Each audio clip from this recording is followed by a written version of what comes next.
Buenas tardes, bienvenidos a la sesión número uno, con explicación de temas, ¿verdad? La sesión de la semana pasada fue sesión de bienvenida. De la materia de contratos, este, vamos a comenzar ya de lleno con los temas. Por ahí ya tienen disponible de la semana pasada el libro, ¿verdad? Eh, y pues bueno, vamos a comenzar con el primer capítulo, el primer título, que es Clasificación General de los Contratos.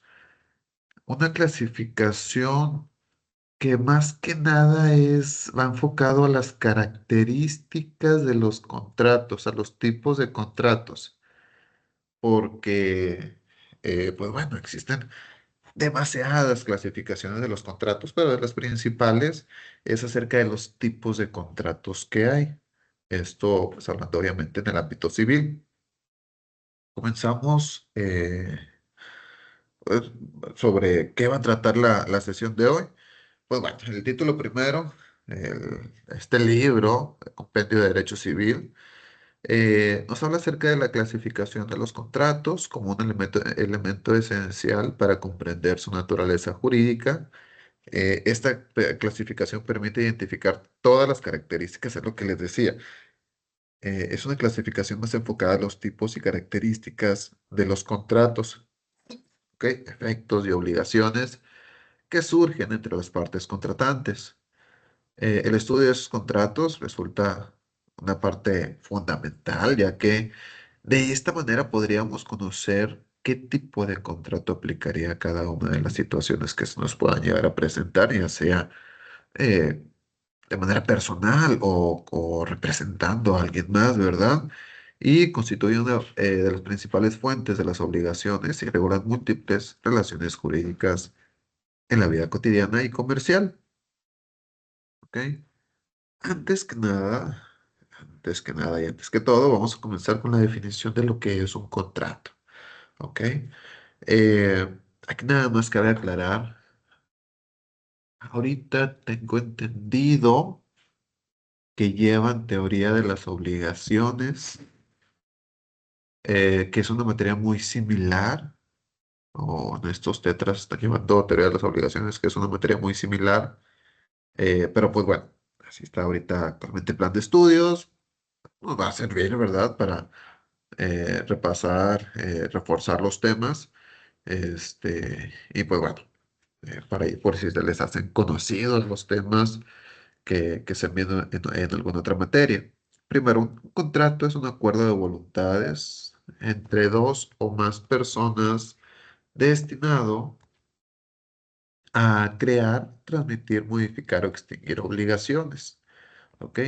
De aquí hay algunas palabras clave. Acuerdo de voluntades. Recordemos que para que un contrato tenga existencia, debe de exteriorizarse el consentimiento, es decir, debe de otorgarse la voluntad de querer celebrar el contrato. De lo contrario, estaría viciado, tendría alguno de los vicios del consentimiento. Y pues bueno, esto es una de las palabras clave de este contrato. Entre dos o más personas. Cabe aclarar, ¿verdad? Que entre dos o más personas no necesariamente tienen derechos y obligaciones las dos partes. En unos momentos vamos a consultar a qué es a lo que me refiero con que no necesariamente van a tener derechos y obligaciones las dos partes, ¿verdad? Pero sí, pues debe haber dos partes por lo menos, ¿verdad? No puedo celebrar un contrato conmigo mismo. eh, este. Y pues ya ahí, dependiendo del tipo de contrato, es el derecho de obligación que se estaría formando. Eh, Destinado a crear y transmitir es la esencia de un contrato. Y ojo, hay un concepto que está muy relacionado pero que es accesorio. Estamos hablando del concepto convenio. El convenio es el que tiene la esencia de modificar o extinguir obligaciones. Vamos a suponer, celebramos un contrato, compra-venta, ¿verdad? Contrato de los más comunes. Se crean derechos y obligaciones, pero dentro del contrato de compraventa, pues surge algunos cambios de los que ya se tenían previstos. Entonces, lo que se realiza es un convenio del contrato, ¿ok? El cual modifica las cláusulas del contrato. Pero esto, pues, es adicional, es información adicional, ¿verdad? Pero, pues, bueno, como quiera, para tenerlo en cuenta. Este, entonces, el contrato crea, transmite derechos y obligaciones, el convenio modifica o extingue derechos y obligaciones, ¿ok? Un contrato existe por sí solo, mientras que un convenio debe de haber un contrato que haya creado derechos y obligaciones para poder modificarlos o extinguirlos. Si no, de lo contrario, pues no, a modificar o extinguir algo que no existe. ¿Ok? Este concepto se fundamenta en la autonomía de la voluntad y la libertad contractual, lo que les decía precisamente, la autonomía de la voluntad, el exterioramiento la exteriorización de la voluntad, ¿ok? Y para que exista contrato válido deben ocurrir elementos esenciales, precisamente el consentimiento, el objeto. ¿Qué del objeto? Pues bueno, el objeto es el motivo. Contrato de compraventa de un vehículo. El objeto, el vehículo. Prestación de servicios médicos. El objeto, los servicios médicos. ¿Ok? El objeto es la esencia, el motivo, ¿verdad? Por el cual se está creando esa relación jurídica. Este objeto solamente debe de cumplir con unas características que es que debe de ser posible y debe de ser lícito. ¿A qué se refiere con que debe de ser posible y debe de ser lícito? Posible a que pues esté en el mercado, ¿verdad? Vamos a poner un ejemplo. No puedo eh, encontrarme en el mercado el sol, ¿ok? No, no podemos hacer la compra-venta del sol. Que digo, de repente salen notas, de verdad, de que tal o cual persona asegura ser la dueña del sol. Esa es otra cosa, ¿verdad? Pero ese objeto no es posible. Y lícito, pues debe estar permitido por la ley, ¿ok?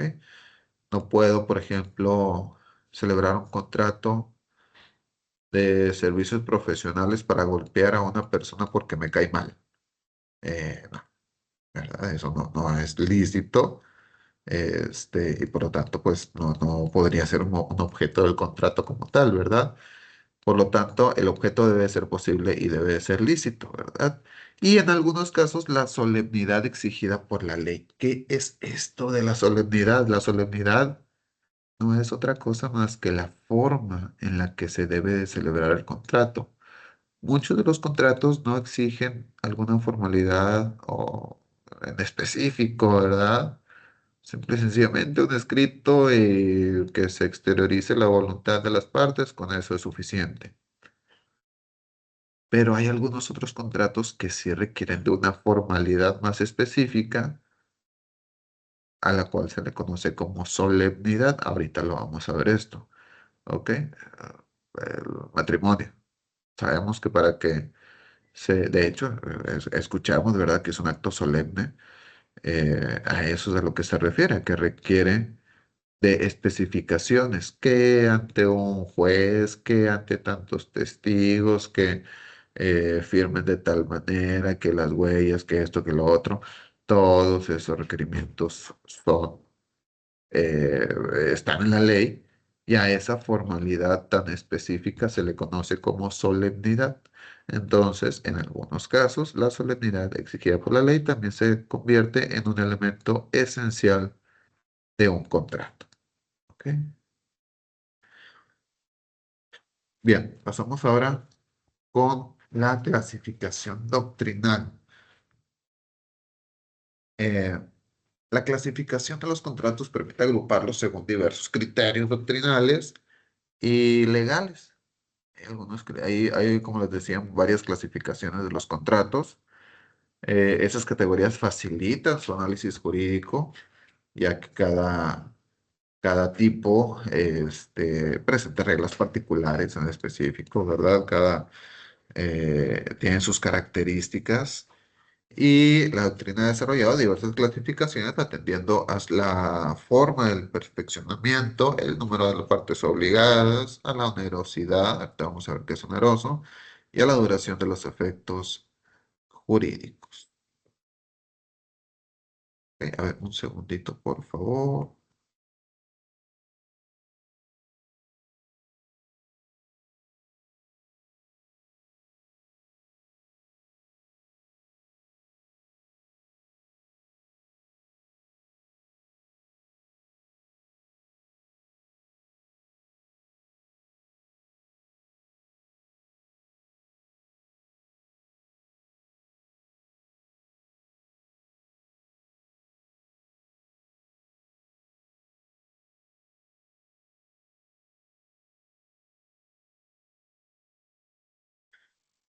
Disculpa. Bien, comenzamos con los contratos unilaterales. Los unilaterales son aquellos en el que solo una de las partes se obliga jurídicamente. Y esto es algo de los que les mencionaba. Sí, debe de haber dos o más partes para poder celebrar el contrato, pero no todas tienen su obligación, o no todas tienen obligación. Eh,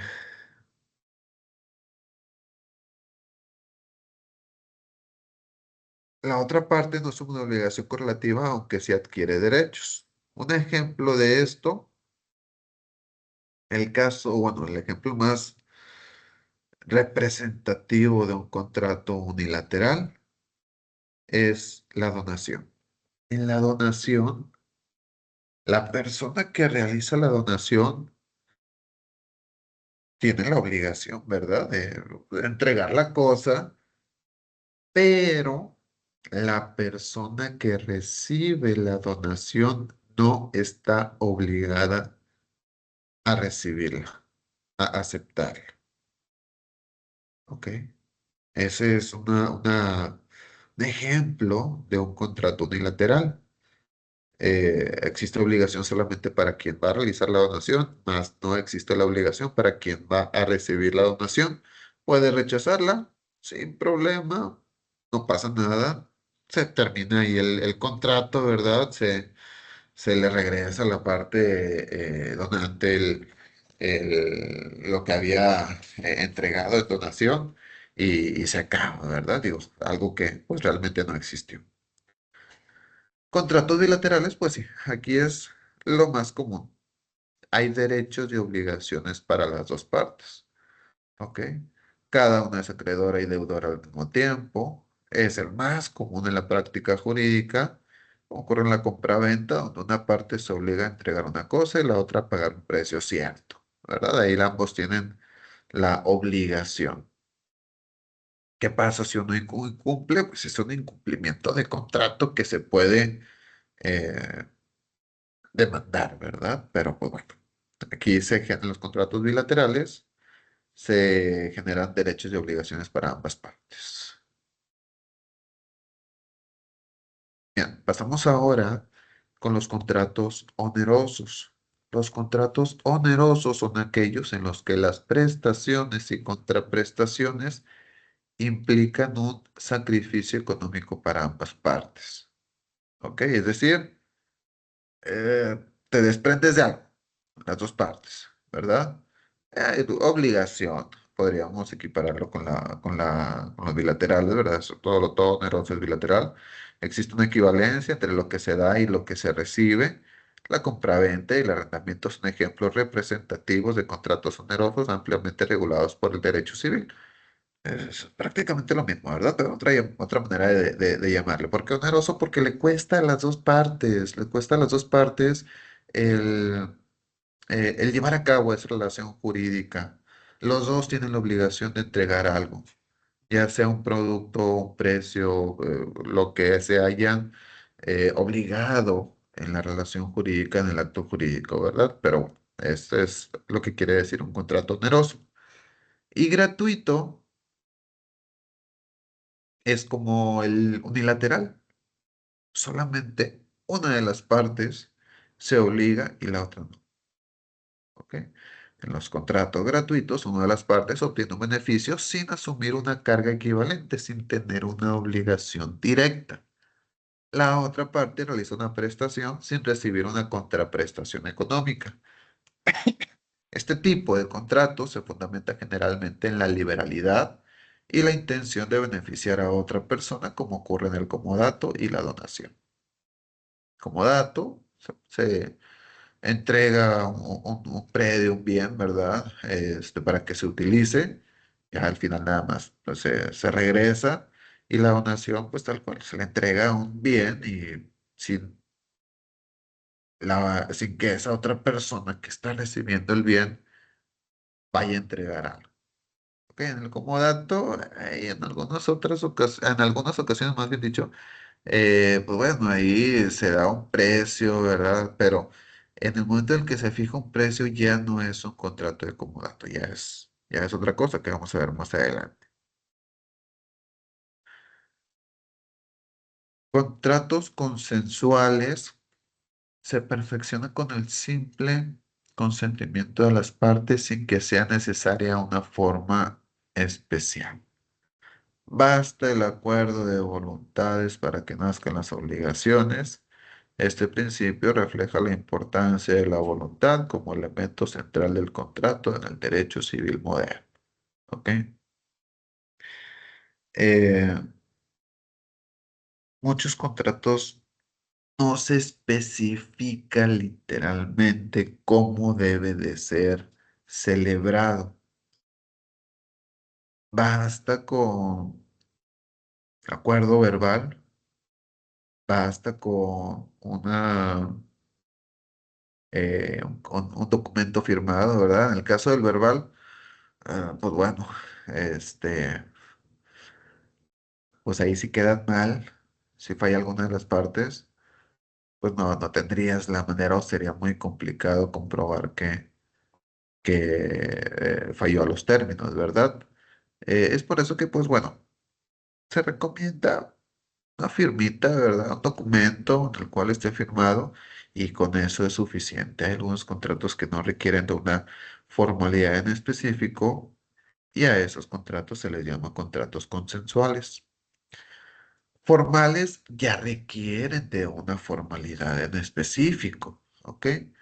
Además del consentimiento, el cumplimiento de una forma determinada por la ley para su validez, se requiere de un cumplimiento específico. Dicha forma puede consistir en la escritura pública o en otros requisitos solemnes. La finalidad de esta exigencia es otorgar seguridad jurídica y certeza a las partes. Ya son contratos donde, que bueno, sí deben de ser todos, ¿verdad? La mayoría, en donde se les proporciona una formalidad más que ante notario, que ante tantos testigos, etcétera. Y pues bueno, esto es lo más recomendable. Este, y aquí ya, pues ya depende del tipo de contrato, es recurrir al Código Civil para verificar cuál es la formalidad que se requiere. Después tenemos los contratos principales y contratos accesorios. Creo que con su propio nombre nos podemos dar una idea de lo que se refieren. Contratos principales por sí solo existen, ¿ok? Por sí solo. No requiere de algo más. Mientras que los accesorios siguen la suerte de los principales porque la nulidad o la inexistencia de los primeros origina a su vez la nulidad o la inexistencia del contrato accesorio. Un contrato accesorio es como un complemento, no tanto un convenio, sino más bien un complemento de, del contrato principal. ¿Ok? Esa es la diferencia entre contrato principal y contrato accesorio. Contratos instantáneos y de tracto sucesivo. También creo que con su nombre nos damos una idea de a lo que se refieren y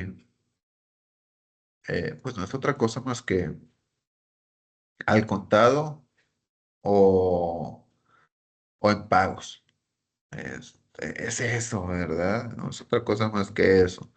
Los instantáneos son los contratos que se cumplen en el mismo momento en el que se celebran, de tal manera que el pago de las prestaciones se lleva a cabo en un solo acto.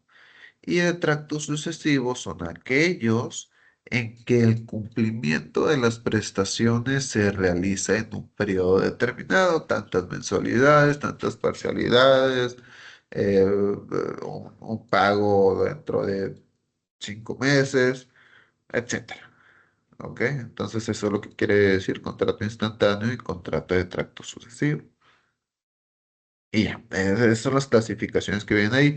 Hay algunas otras clasificaciones de los contratos, no están incluidas en el libro, ¿verdad? Este, de los contratos. eh, pero pues bueno, vamos a dejarlo con estos, que son los que ven ahí en el texto base de la asignatura, para no confundirnos con demás información. ¿Ok? Son todos los contratos que maneja o que contempla el título 1 del libro. ¿Ok? Y pues como conclusión, eh, estos contratos, esta clasificación permite comprender la diversidad de relaciones jurídicas existentes en el derecho civil. ¿Ok? Cada categoría responde a criterios específicos que determinan los efectos y obligaciones de las partes. Su estudio resulta indispensable para interpretar adecuadamente las normas contractuales y aplicar correctamente el derecho en la práctica jurídica. ¿Ok? La conclusión, este, antes de concluir con la grabación, recuerden, al momento. Bueno, recuerda que cambió la dinámica, ¿verdad? Para este tetra. Ahora es por secciones. La sección uno está formada por las semanas 2, 3 y 4. Y para estas 3 semanas va a haber un solo cuestionario, ¿ok? Que va a abarcar los temas de las semanas 2, 3 y 4, el cual ya está abierto desde ayer y se cierra al finalizar la semana 2, perdón, la semana 4.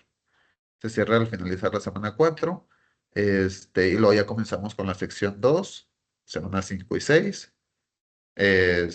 Igual, va a haber un solo cuestionario para esas 2 semanas, el cual pues contempla los temas de la semana 5 y 6 y se abre cuando comienza la semana 5 y se cierra cuando termina la semana 6. ¿Ok? Así es como vamos a estar trabajando. Recuerden, ya no hay entregables.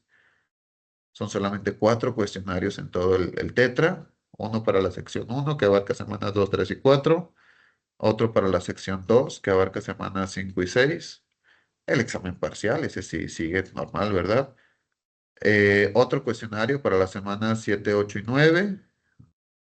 Creo que sí es como vienen los numeritos. Y otro cuestionario para las semanas 10 y 11. ¿Ok?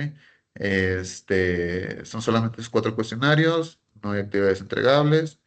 Y pues bueno, esa es la manera como se va a llevar a cabo ahora el curso.